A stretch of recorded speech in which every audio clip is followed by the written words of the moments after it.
Selon les Nations Unies, le mois de juillet a été marqué par le naufrage le plus meurtrier de migrants en Libye. On estime que 150 migrants d'Érythrée, du Soudan, d'Égypte et de Libye seraient morts ou disparus en Méditerranée.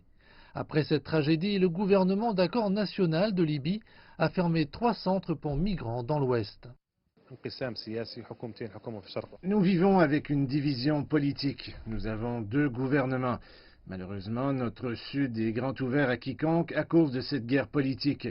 Le problème des migrants est bien plus important que les capacités actuelles des 2 gouvernements. Il existe une législation pour réglementer cette question, mais sans un gouvernement fort et unifié, nous ne serons pas en mesure d'empêcher les migrants d'atteindre les côtes libyennes. L'un des rares points sur lesquels les 2 gouvernements rivaux en Libye sont d'accord est de résoudre la crise des migrants qui se dresse face à eux. Avec une économie en difficulté depuis 2011, ce pays d'Afrique du Nord ne peut se permettre d'accueillir davantage de migrants.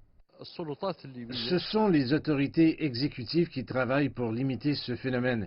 Elles ont fourni abris, nourriture et autres ressources, ce qui représente un énorme fardeau pour la population libyenne dont les capacités économiques se sont considérablement affaiblies après 2011.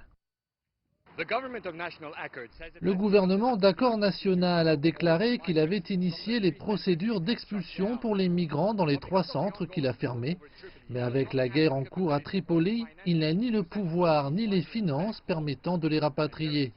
Et très certainement, les 2 gouvernements verront de plus en plus de migrants entrer dans le pays, un état de fait dû aux lacunes sécuritaires aux frontières, résultat de la guerre civile.